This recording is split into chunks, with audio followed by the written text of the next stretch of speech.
அன்று இரவு முழுவதும் எனக்கு தூக்கம் பிடிக்கவே இல்லை. காரணம் என்னவென்று சொல்ல முடியவில்லை. மனசுக்கு கஷ்டமும் இல்லை, அளவுக்கு மிஞ்சிய இன்பமும் இல்லை. இந்த மாதிரி தூக்கம் பிடிக்காமல் இருக்க எல்லோரையும் போலத்தான் நானும். ஆனா என்னுடைய தொழில் எல்லோருடையதும் போல் அல்ல. நான் கதை எழுதுகிறேன். அதாவது சரடு விட்டு அதை சகிக்கும் பத்திரிகை ஸ்தாபனங்களிலிருந்து பிழைக்கிறவன். என்னுடையது அங்கீகரிக்கப்படும் பொய். அதாவது கடவுள், தர்மம் என்று பல நாம ரூபங்களுடன் உலக மெஜாரிட்டியின் அங்கீகாரத்தை பெறுவது. இதற்குத்தான் சிருஷ்டி, கற்பனாலோக சஞ்சாரம் என்றெல்லாம் சொல்லுவார்கள். இந்த மாதிரியாக பொய் சொல்லுகிறவர்களையே இரண்டாவது பிரம்மா என்பார்கள். இந்த நகல் பிரம்ம பரம்பரையில் நான் கடைக்குட்டி. இதையெல்லாம் நினைக்க பெருமையாகத்தான் இருக்கிறது. நாங்கள் உண்டாக்குவது போல் அந்த பிரமனின் கைவேலையும் பொய்தானா? நான் பொய்யா?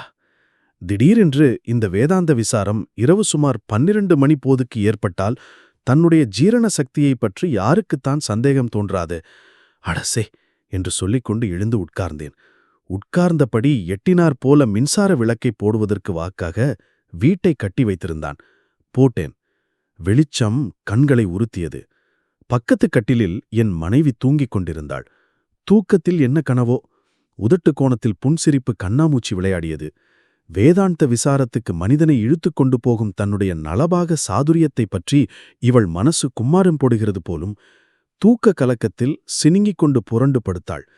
அவள் 3 மாச கர்ப்பிணி. நமக்குத்தான் தூக்கம் பிடிக்கவில்லை என்றால் அவளையும் ஏன் எழுப்பி உட்கார்த்தி வைத்துக் கொள்ள வேண்டும்? உடனே விளக்கை அணைத்தேன். எனக்கு எப்போதும் இருட்டில் உட்கார்ந்து கொண்டிருப்பதில் ஒரு நிம்மதி. இருட்டோடு இருட்டாய் நாமும் இருட்டும் ஐக்கியமாய் பிறர் பார்வையில் விழாமல் இருந்து விடலாமல்லவா? நாமும் நம் இருட்டுக்கோட்டைக்குள் இருந்து கொண்டு நம் இஷ்டம் போல் மனசை கட்டை வண்டியை ஓட்டிக் கொண்டு போகலாமல்லவா? சாதாரணமாக எல்லோரும் மனசை நினைத்த இடத்துக்கு நினைத்த மாத்திரத்தில் போகும் ரதம் என்று சொல்லுவார்கள். மனித வித்து அனாதி காலந்தொட்டு இன்று வரையில் நினைத்து நினைத்து தேய்ந்து தடமாகிவிட்ட பாதையில்தான் இந்த கட்டை வண்டி செல்லுகிறது. சக்கரம் உருண்டு உருண்டு பள்ளமாக்கிய பொடிமண் பாதையும் நடுமத்தியில் கால்கள் அவ்வளவாக பாவாத திருடும் தான் உண்டு. ஒவ்வொரு சமயங்களில் சக்கரங்கள் தடம் புரண்டு திருடு ஏறி டொடக் என்று உள்ளே இருக்கிறவர்களுக்கு அதிர்ச்சி கொடுக்கிறதும் உண்டு. மற்றுப்படி சாதுவான ஆபத்தில்லாத மயிலை காளை பாதை. நினைவுச் சுகத்தில் இருட்டில் சிறிது அதிகமாக சுண்ணாம்பு தடவிவிட்டேன் போலும். நாக்கு சுருக்கென்று பொத்துக்கொண்டது. நான் அதை பொருட்படுத்துவதில்லை.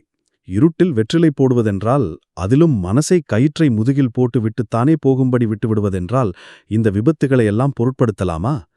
உள்ளங்கையில் கொட்டி வைத்திருந்த புகையிலையை பவித்திரமாக வாயில் போட்டுக்கொண்டேன். சி, என்ன நாற்றம்! ஒரே அடியாக பிணவாடையல்லவா அடிக்கிறது. குமட்டல் எடுக்க புகையிலையின் கோளாரோ என்று ஜன்னல் பக்கமாக சென்று அப்படியே உமிழ்ந்து வாயை உரசி கொப்பளித்து விட்டு வந்து படுக்கையின் மீது உட்கார்ந்தேன். துர்நாற்றம் தாங்க முடியவில்லை. உடல் அழுகி நாற்றம் எடுத்துப் போன பிணம் போல. எனக்கு புரியவில்லை. இஜன்னல் வழியாக நாற்றம் அறிகிறதோ? ஊசிக்காற்று கூட இழையவில்லையே. கட்டிலை விட்டு எழுந்திருந்து ஜன்னல் பக்கம் நடந்தேன். 2 அடி எடுத்து வைக்கவில்லை. நாற்றம் அடியோடு மறைந்து விட்டன. என்ன அதிசயம்! திரும்பவும் கட்டிலுக்கு வந்தேன். மறுபடியும் நாற்றம். அதே துர்க்கந்தம். கட்டிலின் அடியில் ஏதேனும் செத்து கிடக்கிறதோ? விளக்கை ஏற்றினேன். கட்டில் அடியில் தூசிதான் தும்மலை வழுவிவிட்டது. எழுந்து உடம்பை தட்டிக்கொண்டு நின்றேன். தும்மல் என் மனைவியை எழுப்பிவிட்டது. என்ன, இன்னுமா உங்களுக்கு உறக்கம் வரவில்லை? மணி என்ன என்று கொட்டாவி விட்டாள். மணி சரியாக 12 அடித்து 1 நிமிஷம் ஆயிற்று. என்ன அதிசயம்! நாற்றம் இப்பொழுது ஒருவித வாசனையாக மாறியது. ஊதுவத்தி வாசனை. அதுவும் மிகவும் மட்டமான ஊதுவத்தி. பிணத்துக்கு பக்கத்தில் ஏற்றி வைப்பது. உனக்கு இங்க ஒரு மாதிரி வாசனை தெரியுதா என்று கேட்டேன். ஒண்ணுமில்லையே என்றாள். சற்று நேரம் மோந்து பார்த்து, ஏதோ லேசா ஊதுவத்தி மாதிரி வாசனை வருது. எங்கேயாவது ஏற்றி வைத்திருப்பார்கள். எனக்கு உறக்கம் வருது. விளக்கை அணைத்து விட்டு படுங்க என்றாள். விளக்கை அணைத்தேன். லேசாக வாசனை இருந்து கொண்டுதான் இருந்தது. ஜன்னல் அருகில் சென்று எட்டி பார்த்தேன். நட்சத்திர வெளிச்சந்தான். லேசாக வீட்டில் இருந்த ஜன்னல் வாசல் கதவுகளெல்லாம் படபடவென்று அடித்துக் கொண்டன. 1 வினாடிதான். அப்புறம் நிశ్శப்தம். பூகம்பமா? நட்சத்திர வெளிச்சத்தில் பழந்தின்னி வௌவால் ஒன்று தன் அகன்ற தோல் சிறகுகளை விரித்துக் கொண்டு பறந்து சென்று எதிரில் உள்ள சோலைகளுக்கப்பால் மறைந்தது. துர்நாற்றமும் வாசனையும் அடியோடு மறைந்தன. நான் திரும்பி வந்து படுத்துக்கொண்டேன். நான் மறுநாள் விடியற்காலம் தூக்கம் கலைந்து எழுந்திருக்கும்போது காலை முற்பகலாகிவிட்டது. ஜன்னல் வழியாக விழுந்து கிடந்த தினசரி பத்திரிகையை எடுத்துக்கொண்டு வீட்டின் வெளிமுட்டத்துக்கு வந்து பிரம்பு நாற்காலியில் உட்கார்ந்தேன். கிரீச்சிட்டு ஆட்சேபித்துவிட்டு அது என்னை சுமந்தது. ராத்திரி பூராவும் தூங்காம இவ்வளவு நேரம் கழித்து எழுந்ததும் அல்லாம இப்படி வந்து உட்கார்ந்து கொண்டால் காப்பி என்னத்துக்கு ஆகும் என்று என் சகதர்மினி பின்பக்கமாக வந்து நின்று உருக்கினாள். ஐக்கிய நாடுகளின் ஜரூர் மிகுந்த எதிர்த்தாக்குதல்கள் தங்குதடையில்லாமல் முன்னேறி வருவதில் அகப்பட்டுக் கொண்ட ஜனநாயகத்திலும் உலக சமாதானத்திலும் உறுதி பெறலாத நம்பிக்கை கொண்ட எனக்கு சற்று சிரமமாகத்தான் இருந்தது. அது உன் சமையல் விமரிசையால் வந்த வினை என்று ஒரு பாரிசத் தாக்குதல் நடத்திவிட்டு எழுந்தேன். உங்களுக்கு பொழுது போகாம என் மேல குத்தம் கண்டுபிடிக்கணும்னு தோணிட்டா வேற என்னத்தை பேசப் போறிய, எல்லாம் நீங்கள் எழுதுகிற கதையை விட குறைச்சலில்ல என்று சொல்லிக்கொண்டே அடுப்பங்கரைக்குள் புகுந்தாள். நானும் குடும்ப நியதிகளுக்கு கட்டுப்பட்டு பல்லை துலக்கிவிட்டு கொதிக்கும் காப்பித் தமிழரை துண்டில் ஏந்தியபடி பத்திரிகை பத்திகளை நோக்கினேன். அப்போது ஒரு பிச்சைக்காரி, அதிலும் வாலிப பிச்சைக்காரி, ஏதோ பாட்டு பாடியபடி அம்மா தாயே என்று சொல்லிக்கொண்டு வாசற்படியண்டை வந்து நின்றாள்.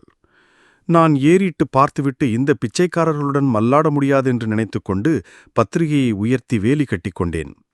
உனக்கு என்ன உடம்புலே தெம்பா இல்ல, 4 வீடு வேலை செஞ்சு பொழைச்சா என்ன என்று அதட்டிக்கொண்டே நடைவாசலில் வந்து நின்றாள் என் மனைவி.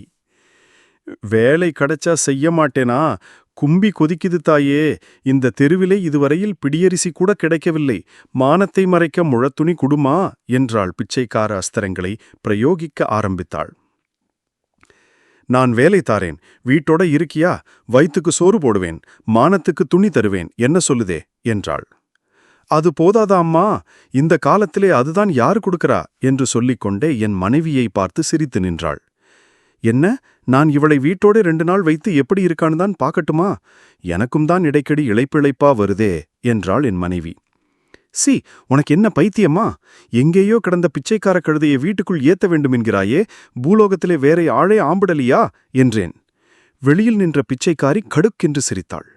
சிரிப்பிலே ஒரு பயங்கரமான கவர்ச்சி இருந்தது. என் மனைவி வைத்த கண் மாறாமல் அவளையே பார்த்து கொண்டிருந்தாள். மனசு முழுவதும் அந்த அனாமத்திடமே ஐத்தியமாகிவிட்டது போலிருந்தது.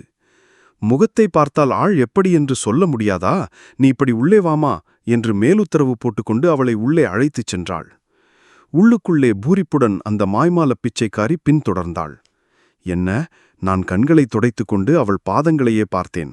அவை தரைக்கு மேல் ஒரு குன்றிமணி உயரத்துக்கு அந்தரத்தில் நடமாடின. உடம்பெல்லாம் எனக்கு புல்லரித்தது. மனப்பிரமையா? மறுபடியும் பார்க்கும்போது பிச்சைக்காரி என்னை புன்சிரிப்புடன் திரும்பி பார்த்தாள். ஐயோ, அது புன்சிரிப்பா? எலும்பின் செங்குருத்துக்குள் ஐஸ் ஈட்டியை செருகியது மாதிரி என்னை கொன்று புரட்டியது அது. என் மனைவியை கூப்பிட்டேன். அவள் வீட்டுக்குள் வருவது நல்லதற்கல்ல என்று சொன்னேன். இந்த அபூர்வத்தை வேலைக்காரியாக வைத்துக் கொள்ளத்தான் வேண்டுமென்று ஒரே அடியாக பிடிவாதம் செய்தாள். மசக்கு விபரீதங்களுக்கு ஒரு எல்லை இல்லையா? என்னவோ படுவாபத்து என்றுதான் என் மனசு படக்கு படக்கு என்று அடித்துக் கொண்டிருந்தது. மறுபடியும் எட்டி அவள் கால்களை பார்த்தேன். எல்லோரைப் போல அவள் கால்களும் தரையில்தான் பாவி நடமாடின. இது என்ன மாயப்பிரமை? தென்னாலிராமன் கருப்பு நாயை வெள்ளை நாயாக்க முடியாது என்பதை நிரூபித்தான். ஆனால் என் மனைவி பிச்சைக்காரர்களையும் நம்மைப் போன்ற மனிதர்களாக்க முடியும் என்பதை நிரூபித்தாள். குளித்து முழுகி பழசானாலும் சுத்தமான ஆடையை உடுத்துக்கொண்டால் யாரானாலும் அருகில் உட்கார்ந்து பேசிக் கொண்டிருக்க முடியும் என்பது தெரிந்தது. வந்திருந்த பிச்சைக்காரி சிரிப்பு மூட்டும்படி பேசுவதில் கட்டிக்காரி போலும். அடிக்கடி கழுக்கு கழுக்கு என்ற சப்தம் கேட்டது. என் மனைவிக்கு அவள் விழுந்து விழுந்து பணிவிடை செய்வதைக் கண்டு நானே பிரமித்து விட்டேன். என்னையே கேலி செய்து கொள்ளும்படியாக இருந்தது சற்றுமுன் எனக்கு தோன்றிய பயம். சாயந்திரம் இருக்கும் கருச்சல் நேரம். நானும் அந்த வேலைக்காரியும் உட்கார்ந்து சிரித்தபடி கதை சொல்லிக் கொண்டிருந்தார்கள். நான் முன்கூடத்தில் விளக்கேற்றிவிட்டு ஒரு புஸ்தகத்தை வியாஜமாக கொண்டு அவளை கவனித்த வண்ணம் இருந்தேன். நான் இருந்த ஹாலுக்கும் அவர்கள் இருந்த இடத்துக்கும் இடையில் நடுக்கட்டு ஒன்று உண்டு. அதிலே நான் ஒரு நிலை கண்ணாடியை தொங்கவிட்டு வைத்திருந்தேன். அவர்களின் பிம்பங்கள் அதிலே நன்றாக தெரிந்தன. நீ எங்கெங்கெல்லாமோ சுத்தி அலைஞ்சு வந்திருக்கையே, ஒரு கதை சொல்லு என்றாள் மனைவி.